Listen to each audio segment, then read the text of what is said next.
오늘은 본문의 말씀으로 아버지의 마음을 아는가 라는 제목으로 하나님의 말씀을 증거하도록 하겠습니다. 제가 원래 이게 전해야 될 말씀은 여호수아 8장입니다. 왜냐하면 제가 영성집회나 뭐 있을 때마다 여호수아 1장부터 계속 해왔거든요. 근데 8장을 해야 되는데 여호수아 8장을 하고 싶은 게 아니라 이 설교를 계속 하고 싶은 거예요. 순서는 여호수아 8장인데 그래서 하나님께서 오늘 하실 일이 이 말씀을 통해서 우리 가운데 행하실 일이 있구나. 그래서 제가 순종하는 마음으로 본문의 말씀을 들고 나왔습니다. 오늘 말씀 가운데 회복되어지고 응답받고 능력을 힘입는 축복의 시간이 될 줄 믿습니다. 참 아버지들은 그거 아십니까? 애들한테 치이고 와이프한테 치인다는 거 참 불쌍해요. 돈도 일도 안 하는 게 아니에요. 근데 참 힘들어요. 저도 이제 저희 아버지가 원래 말씀이 잘 없는 분이세요. 제가 어렸을 때는 우리 아버지가 나를 안 사랑하는 줄 알았다니까요. 좀 이렇게 어렸을 때 이렇게 좀 얘기를 해줬으면 내가 덜 헷갈렸을 텐데 한참 헷갈렸어요. 우리 아버지가 나 안 사랑하는 거 아닌가? 근데 시간이 지나면서 정말 많은 사랑으로 사랑하고 있었구나. 조금 더 일찍 그것을 깨달았으면 좀 낭비하는 시간이 없었을 텐데, 조금 더 그 사랑을 일찍 더 느꼈으면 이전보다 좀 더 나은 삶을 살았을 때 하는 그런 생각들이 듭니다. 여러분, 우리가 이 땅을 살아가면서 인간 육신의 아버지의 마음도 우리가 잘 헤아리기 어렵습니다. 어찌 우리의 지색과 힘으로 하나님의 마음을 헤아릴 수가 있겠습니까? 오늘 이 시간에 말씀을 통해서 하나님의 마음이 어떤지, 아버지 이삭의 마음을 통해서 하나님의 마음이 어떤지를 한번 살펴보려고 합니다. 오늘 창세기 27장의 말씀이 참 어쩌면 은혜가 안 되는 말씀, 도대체 저 말로 무슨 말을 하려고 해? 좀 그렇지 않습니까? 본문이? 은혜가 되시는군요. 난 이 본문 은혜 안 됐었어요. 근데 그 가운데 하나님의 마음을 읽으니까 얼마나 은혜가 되는지 모릅니다.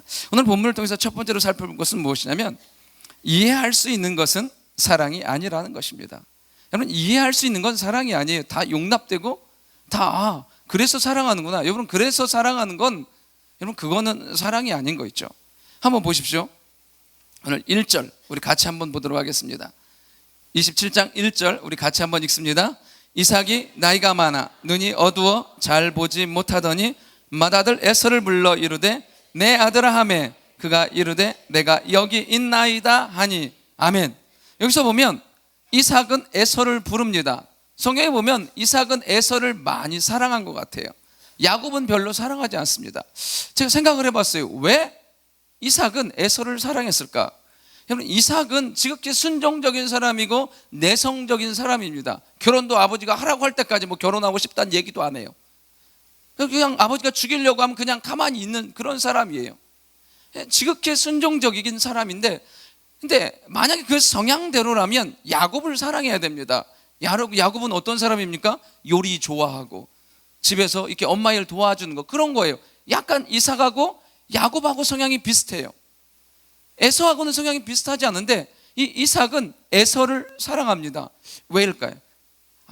그러니까 이 이삭 안에는 그런 게 있었던 것 같아요. 그러니까 자기 안에는 계속 그런 거 있잖아요. 순종하고 나가면서 또 자기 맘대로 하고 싶은 그런 거 있잖아요.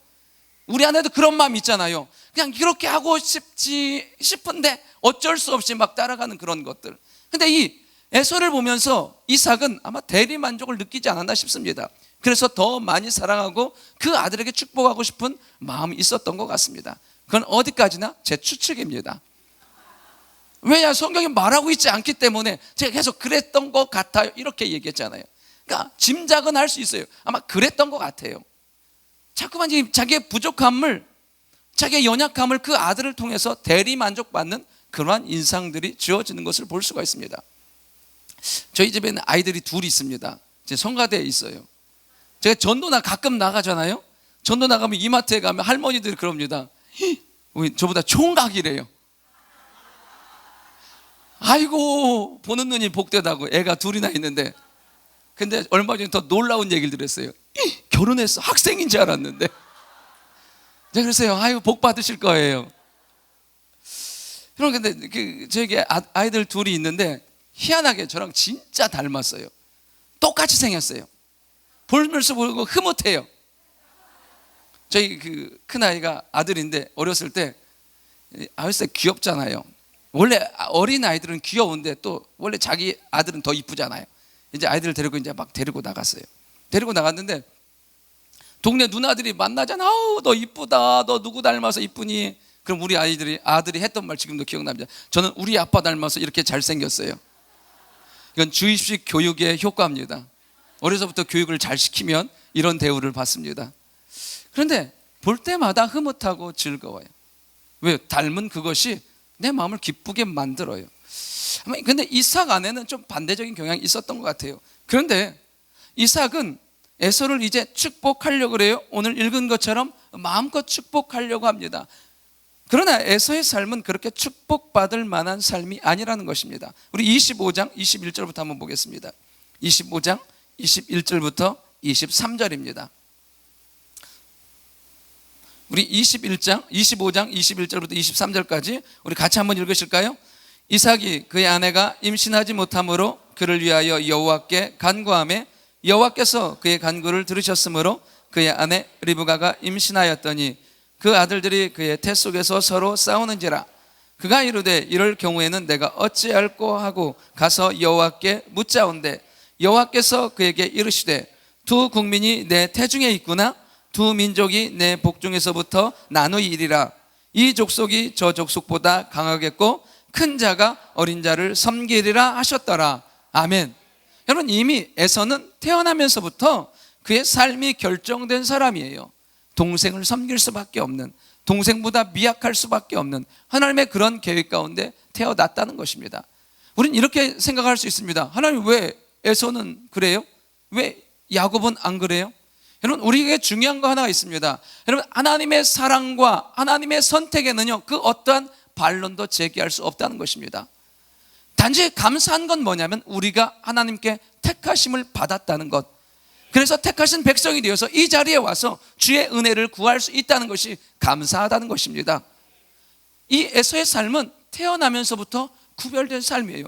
그는 아무리 힘쓰고 애써도 그의 삶이 한정된 사람입니다. 또 하나는 어떻습니까? 그는 육체를 믿고 사는 사람이에요. 우리 25장 25절 한번 보도록 하겠습니다. 25절 보면요, 먼저 나온 자는 붉고 전신이 털옷 같아서 이름을 에서라 하였고, 27절에 보면요, 그 아이들이 장성함에 에서는 익숙한 사냥꾼이었으므로 들 사람이 되고. 여러분, 에서는 어떤 사람입니까? 말 그대로 육체가 신뢰할 만한 사람이에요. 태어나면서부터 가슴에 막 털난 사람. 우리는 수염도 몇 개 안 나요. 이거 면도 할 것도 없어요. 그냥 한 이틀 안 해도 괜찮은데 보는 얘기 약간 지저분할 것 같아서 그냥 면도를 하는 것 뿐이에요. 수염도 잘 안 나는데 이 사람은요, 이 가슴부터 해가지고 온 데가 막 털, 완전 남자 같은 사람이에요. 제가 언젠가 그 설교 시간에 그 얘기했습니다.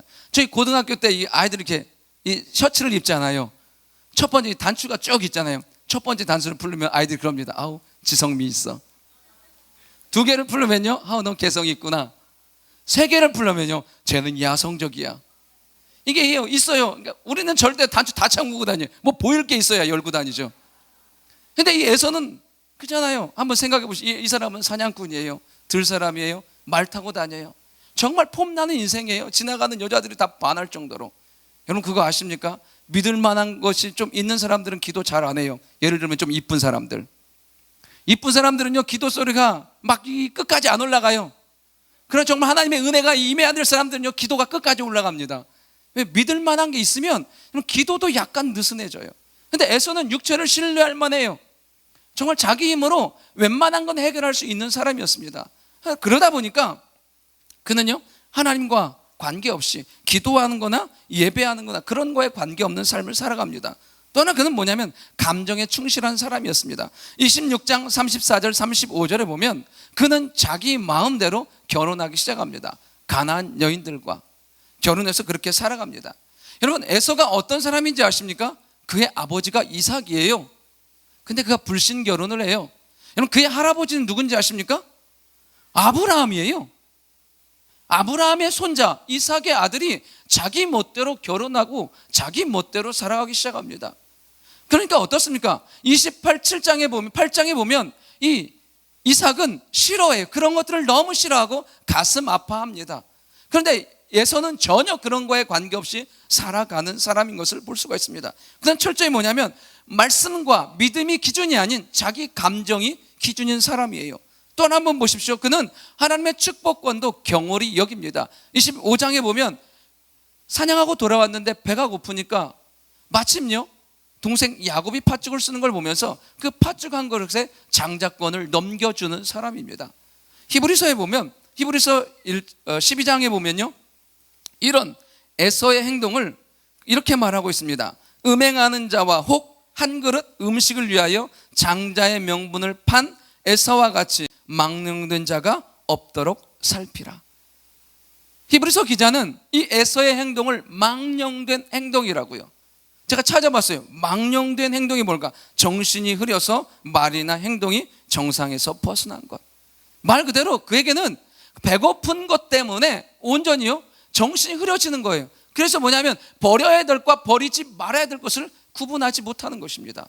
여러분 우리가 신앙생활 하면서 중요한 것 하나는 뭐냐면 우리가 해야 될 것과 하지 말아야 될 것을 구분할 수 있어야 된다는 것입니다. 하나님은 우리가 모든 것을 다 할 수 있는 능력과 힘을 주셨어요. 마음껏 살아갈 수 있는 능력과 힘을 주셨어요. 그런데 모든 것을 하다 보면 우리의 인생은 소모하는 인생이 될 수밖에 없습니다. 우리가 살아가면서 해야 될 것은 무엇이냐면 우리 안에서 그 망령된 것, 우리의 삶과 영향, 믿음과 삶에 제한이 되는 것들을 재버리는 그런 지혜가 우리에게 필요하다는 것입니다.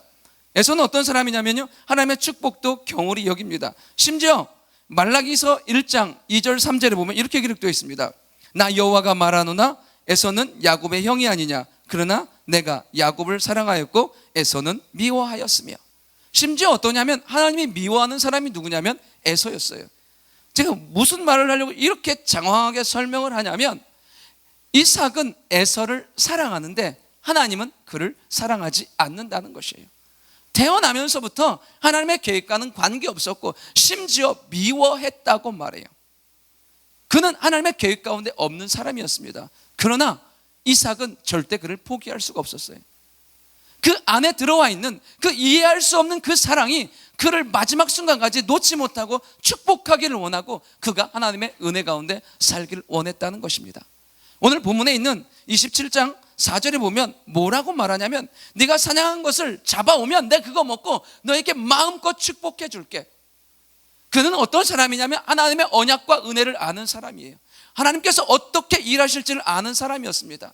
이제 그의 삶이 얼마 남지 않은 것을 보고 이제 그 하나님의 축복과 은혜가 누구에게요? 그 에서에게 흘러가길 원하고 있었다는 것입니다. 그러면서 그는 그 집요한 사랑으로 그를 붙들고 나아가고 있습니다. 처음에 그런 말씀 드렸습니다. 이해할 수 있는 것은 사랑이 아니라고. 여러분 어떻게 이해할 수 있습니까? 하나님도 포기한 사람인데 하나님도 마치 버린 삶과 같은데 그를 향한 사랑을 거두지 않는 에서, 이삭. 한번 보십시오. 이삭이 그에게 어떻게 축복하는지 우리 창세기 27장 한번 같이 한번 보도록 하겠습니다. 27장 27절부터 29절입니다. 27장 27절부터 29절까지 우리 한 목소리로 같이 한번 하도록 합니다. 그가 가까이 가서 그에게 입 맞추니 아버지가 그의 옷에 향취를 맡고 그에게 축복하여 이르되 내 아들의 향취는 여호와께서 복 주신 밭의 향취로다. 하나님은 하늘의 이슬과 땅의 기름짐이며 풍성한 곡식과 포도주를 내게 주시기를 원하노라. 만민이 너를 섬기고 열국이 내게 굴복하리니 내가 형제들의 주가 되고 내 어머니의 아들들이 내게 굴복하며 너를 저주하는 자는 저주를 받고 너를 축복하는 자는 복을 받기를 원하노라. 아멘. 여기서 보면 이삭이 사실은 에서로 분장한 야곱에게 축복한 것입니다. 그러니까 이 축복의 내용은 에서에게 한 것이에요. 한번 보십시오.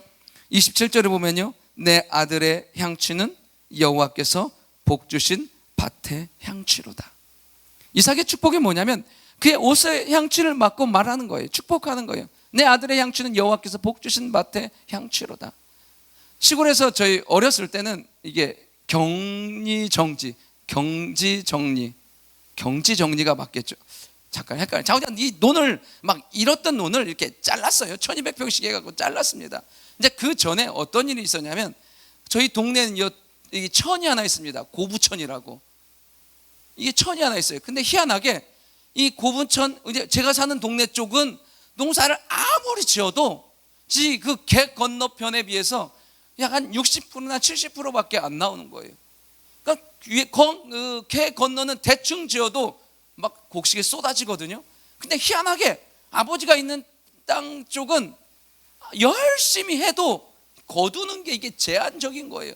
그래서 아버지가 저한테 어렸을 때 하는 말이, 야, 희한하게 저쪽은 아무리 대충 해도 막 곡식이 많이 나오는데 여기는 정말 열심히 해도 참 잘 안 나온다.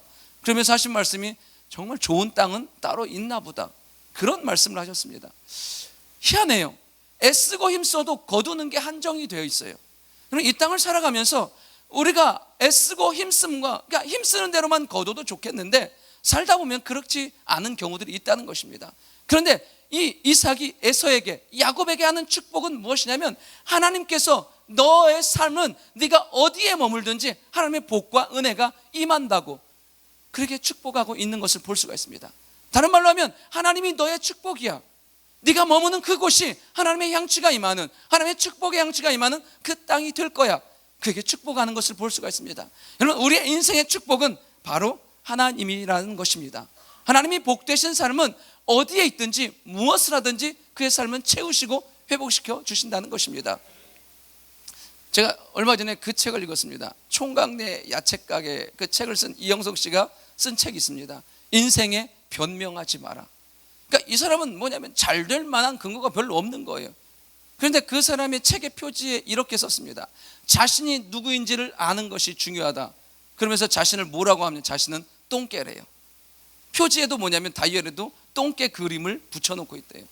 그러면서 그 책에 그런 말을 쓰더라고요. 내 자신은 아무리 봐도 태어날 때가 진돗개는 아니었대요. 똥개였대요. 그런데 자기가 어떤 존재인지를 아니까 어떻게 살아야 될지를 알겠더래요. 똥개로 태어나는 것은 어쩔 수 없답니다. 그러나 진돗개, 똥개로 죽는 것은요, 그의 인생의 비극이라고. 그래서 똥개로 태어났지만 진돗개로 살아야 된다. 그래서 막 악착같이 사는 얘기가 있어요. 이 사람 정말 악착같이 살아가요. 그러면서 그의 삶 가운데 많은 것들을 누리는 것들을요, 그 책에 기록하고 있었습니다. 여러분, 우리의 인생 가운데 우리의 공급자가 누구인지를 아는 것은 정말 중요합니다. 우리의 삶의 필요를 채우는 분이 누구인지를 아는 것은 정말 중요하다는 것입니다. 그러면서 28절에 이 이삭은 이렇게 또 축복합니다. 우리 28절 우리 같이 한번 읽도록 하겠습니다. 하나님은 하늘의 이슬과 땅의 기름짐이며 풍성한 곡식과 포도주를 내게 주시기를 원하노라. 아멘. 그게 공급자가 하나님이라는 거예요. 여러분, 살다가 보면 돈이 필요합니다. 그렇죠? 정말 돈이 필요해요. 저희 집사람이 저한테 하는 말이 있습니다. 어떻게 목사님 주머니엔 돈이 들어가면 돈이 깜짝이야 하고 다 튀어나가요? 희한해요. 난 주머니에 돈이 있잖아요. 그러면 반드시 제로로 만드는 은사가 있다는 거예요. 오늘 보면 정말 주머니에 없어요. 남은 건 동전 몇 입밖에 없어요. 그런데 중요한 게 하나 있어요. 쓰고 싶을 때는 반드시 쓴다는 것입니다. 우리는 돈에 대한 가치를 한번 이렇게 생각해 볼 필요가 있어요. 우리는 돈이 많아야 행복할 거라고 생각을 합니다. 그러나 분명한 거 하나는, 돈이 많다고 행복한 게 아니라 필요할 때 돈이 있어야 된다는 것입니다. 필요할 때 돈이 있어야 돼요. 그런데 아십니까? 우리의 공급자된 하나님께서 우리의 필요에 따라 채워주신다는 것. 너무 돈에 연연해 하지 마십시오. 하나님께서 필요할 때 주시더라고요. 내 삶에 하나님의 비전을 붙들고 나아가면 그 비전을 이룰 수 있는 물질을 허락해 주시고, 내 삶에 누군가를 세우기 위해서 물질이 필요하다면 그 물질도 허락해 주십니다. 이 이삭이 축복하는 것은 하나님이 너의 삶의 필요를 채우시는 분이라는 것입니다. 그러면 또 하나 29절에 이렇게 축복합니다. 만민이 너를 섬기고 열국이 내게 굴복하리니 내가 형제들의 주가 되고 내 어머니 아들들이 내게 굴복하며 너를 저주하는 자는 저주를 받고 너를 축복하는 자는 복을 받기를 원하노라. 아멘. 이삭은 또 이렇게 축복해요. 그에게 영적인 권위와 능력을 구하는 것을 볼 수가 있습니다. 처음에 그런 말씀 드렸습니다. 이삭은 자꾸만 약간 눌린 성향으로 살아가요.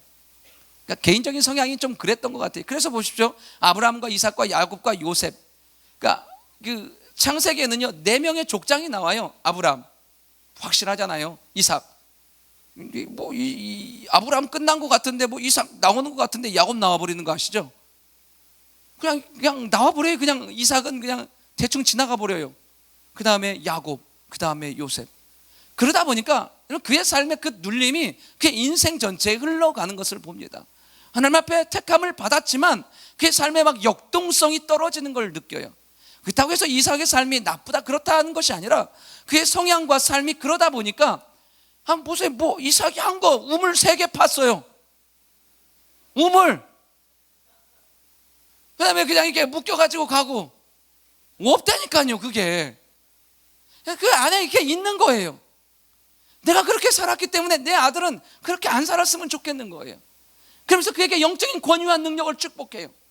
이 땅 가운데 네가 승리하며 하나님의 거룩한 권능으로 이 땅을 정복해 나가라고. 여러분, 하나님의 거룩한 자녀들은 반드시 그렇게 살아야 되는 줄 믿습니다. 그러기 위해서 먼저 해야 될 게 있어요. 우리 자신의 한계와 연약함을 돌파해야 된다는 것이에요.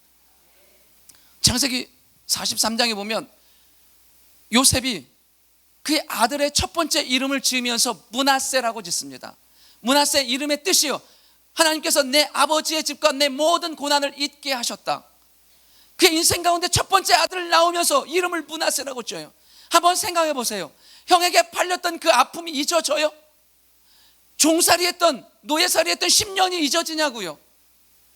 억울한 누명을 쓰고 3년 있었던 감옥의 삶이 잊어지냐고요? 근데 하나님께서 그 모든 고난을 넘어가게 하시는 거예요.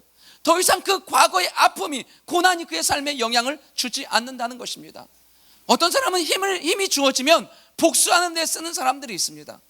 정말 그 피비린 나는 복수에 쓰는 사람이 있는가 하면 어떤 사람은 그 힘으로 살리고 세우는 데 사용한다는 것입니다. 우리가 이 땅을 살아가면서 하나님의 거룩한 영광과 은혜가 임할 수 있기를 바랍니다. 그러면서 요셉처럼 과거가 정리되고 부으실 축복과 은혜를 향해서 달려가는 복된 은혜가 있기를 바랍니다. 이삭의 삶에서 그것을 극복해 나가지 못한 것을 이제 자녀에게 축복합니다. 넌 이렇게 살아라. 능력 있는 삶을 살아라. 축복하는 삶을 살아라. 하나님의 거룩한 언약이 너희 삶 가운데 이루어지기를 원한다. 이것이 아버지 이삭이 에서를 향한 마음이었습니다. 근데 물론 그 축복을 야곱이 가로챕니다. 여러분, 이 이삭의 마음에는 에서를 향한 이런 마음이 있었어요. 그러면서요, 그의 삶을 하나님의 이름으로 축복한다는 것입니다. 한번 보십시오. 27장입니다. 27장 4절. 27장 4절. 우리 한 목소리로 같이 하도록 합니다. 시작.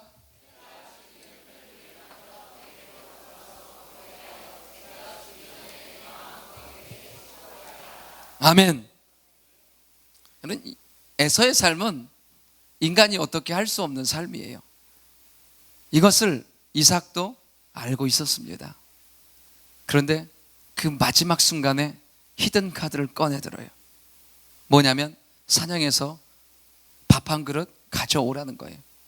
제가 이 본문을 이해하지 못할 때는 세상에 이렇게 치사한 아버지가 어디 있는가 생각한 적이 있습니다. 아니, 아버지가 축복하는데 왜 밥 한 그릇일까? 밥 먹어야 축복해 주나? 그냥 하면 되지. 그런데 한번 보십시오. 이 에서의 삶에는 내세울 만한 게 아무것도 없어요. 태어나면서부터 그렇게 태어났죠. 그런 감정을 믿고 사는 사람이었죠. 하나님의 언약과는 관계없었죠. 심지어 하나님도 미워하는 삶이에요. 이 이삭이 그의 삶을 축복하고 싶은데 어디를 뜯어봐도 아무것도 없는 거예요. 그래서 뭐냐면 네가 사냥해 오면 내가 그 밥 먹고 마음껏 축복해 줄게. 여러분, 이 이삭의 마음을 알겠지만 바꿀 수 있다고 바꿀 수 있는 것이 아니잖아요. 하나님이 정해놓은 삶을 바꿀 수 있다고 바꿀 수는 없었습니다. 하나님의 언약은 이미 야곱을 통해서 흘러가고 있었지만 이 이삭은 에서를 향한 그 마음을 거둘 수가 없었어요.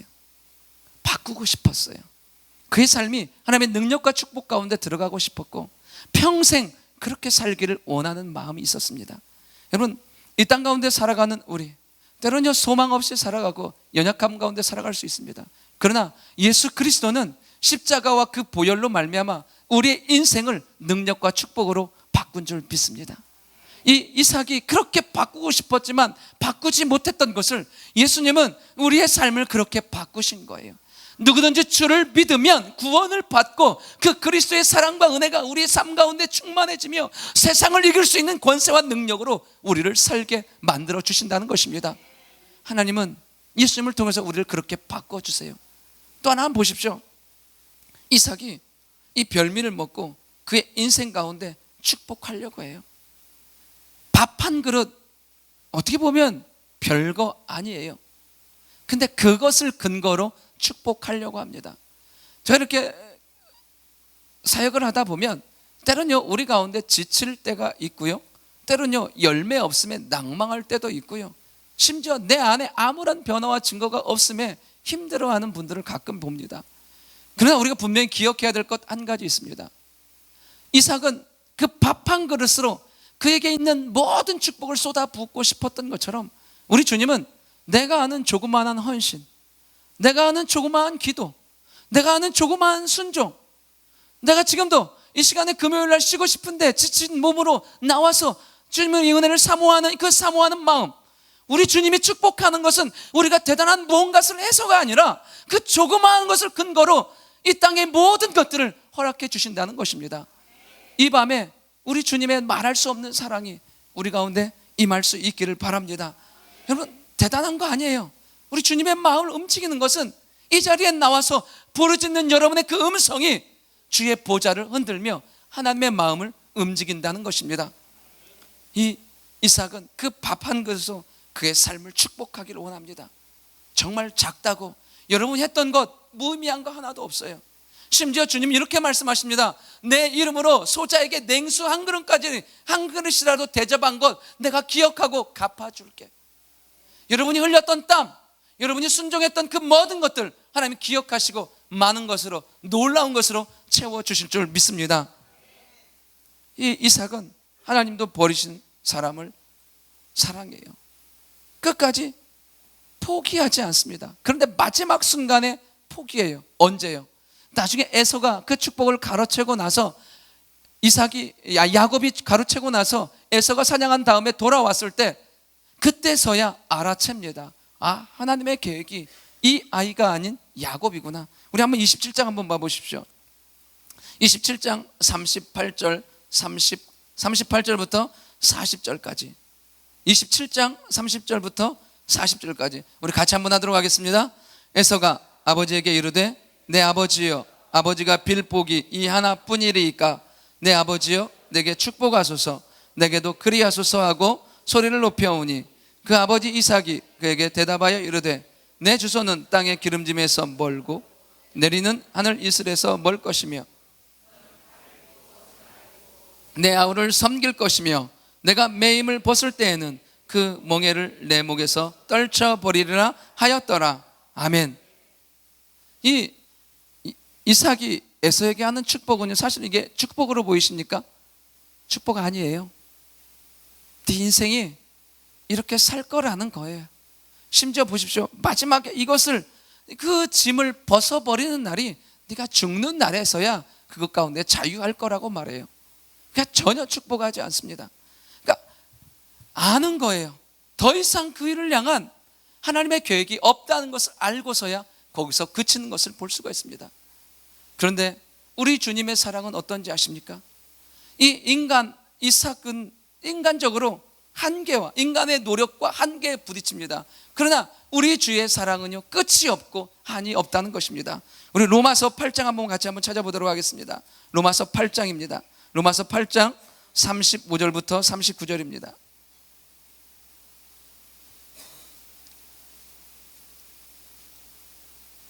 신약성경 250페이지에 있는 로마서 8장 35절부터 39절까지 우리 한 목소리로 같이 하도록 하겠습니다. 누가 우리를 그리스도의 사랑에서 끊으리요? 환난이나 곤고나 박해나 기근이나 적신이나 위험이나 칼이랴. 기록된 바 우리가 종일 주를 위하여 죽임을 당하게 되며 도살당할 양같이 여김을 받았나이다 함과 같으니라. 그러나 이 모든 일에 우리를 사랑하신 이로 말미암아 우리가 넉넉히 이기느니라. 내가 확신하노니 사망이나 생명이나 천사들이나 권세자들이나 현재일이나 장래일이나 능력이나 높음이나 깊음이나 다른 어떤 피조물이라도 우리를 우리 주 그리스도 예수 안에 있는 하나님의 사랑에서 끊을 수 없으리라. 아멘. 여러분, 그 인간의 노력과 힘은 한계가 있지만 그리스도 예수 안에 있는 사랑은 어떠한 위험이나 도전 가운데서도 그치지 않고 그 사랑이 우리를 날마다 새롭게 하는 줄 믿습니다. 여러분, 그 사랑만 우리 안에 있다면 여러분, 우리는 어떤 환경 가운데서 일어나는 거 그렇게 어렵지 않습니다. 우리 가운데 육체의 질병들이 있는 분들이 계십니다. 그러면 아파 보면 절대로요 그 아픔에 대해서 쉽게 이야기하지 못합니다. 내가 겪고 있는 그 아픔의 크기는요 그 어느 누구가 담당하고 있는 것보다 큰 거예요. 이 시간에 감히 말할 수 있는 거 한 가지는 여러분의 그 모든 아픔까지도 주님은 치유하길 원하시고 회복길 원한다는 것입니다. 그 주의 사랑이 그 아픔의 모든 근원을 말리시며 회복케 하실 줄 믿습니다. 또 우리 안에 마음의 연약함들이 있는 분들이 계십니다. 정말 잘하고 싶어요. 여러분이 보기에 제가 참 소리도 지르고 하니까 막 셀 것 같잖아요. 사실은 세요. 그렇지만 제 마음에 제가 생각보다 마음이 여린 사람이었거든요. 그런데 하나님의 사랑이, 하나님의 능력이 임하다 보니까 점점점 강해지고 담대해지는 것을 느끼게 됩니다. 우리 안에 있는 연약함 내 스스로는 안 돼요. 그러나 하나님의 기름 부으심이 우리 가운데 임하면 지금까지 나의 삶의 발목을 잡고 있던 그 모든 연약함을 탈출하고 능력 가운데 승리하게 될 줄 믿습니다. 인간의 사랑과 인간의 노력은 제한이 있지만 그리스도의 사랑과 은혜는 내가 믿음으로 나아가는 모든 순간순간마다 능력으로 승리하게 만들어 주신다는 것입니다.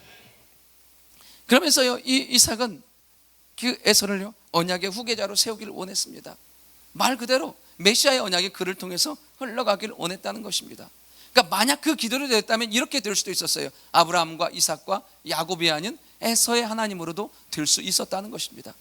그러니까 그만큼 그를 사랑하면서 그를 통해서 놀라운 축복과 은혜의 역사가 일어나길 원했습니다. 그런데 에서의 삶이 안 돼요. 하나님께서 그의 삶을 제한하셨기 때문에 그것이 결국엔 야곱에게로 가는 것을 볼 수가 있습니다. 여러분, 이 땅을 살아가면서 우리가 항상 가져야 될 것이 무엇이냐면 하나님께서 나를 부르심이 그냥 허접한 계획 가운데 부르지 않으셨다는 것입니다. 우리의 삶은 하나님의 놀라운 계획 가운데 승리하는 삶으로 우리를 부르셨어요. 제가 어느 분에게 그런 얘기를 들었습니다. 여러분 꿩 농장에 혹시 가본 적 있으십니까? 꿩 농장에 보면 여러분 꿩 아시잖아요. 꿩고기 정말 맛있잖아요. 꿩을 키운대. 요즘에 꿩을 키우는데 그 꿩 농장에는 이 지붕이 없답니다. 이게 안 쳐져, 안 막아져 있대요. 당연히 날아가야 되잖아요 그 꿩이. 근데 안 날아간대요. 왜냐하면 꿩에게요 다 하나 안경을 씌워놨답니다. 이게 못 보는 거예요. 얘 꿩이 멀리 못 보고 요 밑에만 보는 거예요. 이게 바닥에 있는 사료만 주워 먹는 거예요. 그런데 꿩이 언제 날아가냐면 안경이 벗어지면 하늘을 바라보면 날아간대요. 우리는 날개가 있으면 날을 거라고 생각을 합니다. 그러나 중요한 건 날개가 아닌 무엇을 바라보느냐 하는 것입니다. 하늘을 보면 그 꿩은 나르게 되어 있어요. 호세아서에 보면 이렇게 기록되어 있습니다. 사자처럼 바라시는 여호와의 음성을, 하나님께서 음성을 바라시리니 하나님의 백성이 그 음성을 듣고 따른다고 말씀하고 계십니다. 여러분, 사자의 음성을 듣고 따르는 것은 사자예요. 하나님은 지금도 우리에게 말씀하고 계십니다. 이 땅 가운데 영적인 사자로 살라고, 승리하는 사람으로 살라고, 이 땅 가운데 영적인 믿음의 후계자로 살라고 우리에게 말씀하고 계십니다. 오늘 보면 그 아버지의 마음을 아는 가였어요. 아버지 이삭의 마음은 집요하게 그를 사랑하는 마음이었고 그를 통해서 하나님의 놀라운 계획들이 이루어지길 원했다는 것입니다. 그러나 하나님의 계획은 야곱을 통해서 흘러갑니다. 결론적으로 말씀을 마치려고 합니다. 여러분, 하나님께서는 우리가 이 땅을 살아가면서 우리를 그냥 연약한 삶 가운데 내버려 두기를 원치 아니하십니다. 저주의 삶, 연약한 삶, 부족한 삶을요 바꿔가기를 원하고 계세요. 오늘 그런 말씀 드렸잖아요. 죽한 거, 별미 한 그릇으로 그의 삶을 바꾸길 원했다고요. 하나님은 지금도 예수 그리스도의 사랑과 그 십자가의 보혈로 우리의 삶을 완벽하게 능력과 축복으로 바꾸기를 원한다는 것입니다. 또 하나는 하나님은 우리를 지극히 사랑하셔서 그 사랑함으로 포기하지 않고 날마다 회복시켜 주시고 능력 가운데 세우길 원한다는 것입니다. 그리고 마지막 하나는 이 땅 가운데 살아가면서 우리가 하나님의 언약의 후계자가 되기를 원한다는 것입니다. 우리를 통해서 하나님의 거룩한 뜻이 이루어지길 원하고요, 그리고 우리를 통해서 하늘의 문이 열리는 복된 은혜가 임하길 원하고 계십니다. 이삭의 축복을 받은 야곱이 이제 형을 피해서 도망가요. 28장에 보면 베델에서 그가 하나님을 만납니다. 그가 하나님을 만나고 그의 삶이 이제 바뀌어가고 바뀌어가요. 그의 노년의 삶을 정리하면 이렇습니다. 그는 축복의 사람으로 바뀌어요. 바로의 권위에 축복하고 12 아들에게 축복하고 심지어 그의 아픔의 근거에까지 축복하는 것을 볼 수가 있습니다. 이 이삭이 그 야곱에게 그렇게 축복했던 것들이 이제 그의 삶의 현실로 이루어져 갑니다. 오늘 분명하게 하나님은 우리에게 동일하게 말씀하고 계십니다. 너희 삶을 기억하고 축복하기를 원한다고. 그 축복하심으로 우리의 삶을 바꾸기를 원하시는 주님 앞에 오늘도 나아가면서 주의 충만한 복이, 하나님의 사랑이 우리 모두에게 넘치는 복된 밤 될 수 있기를 바랍니다.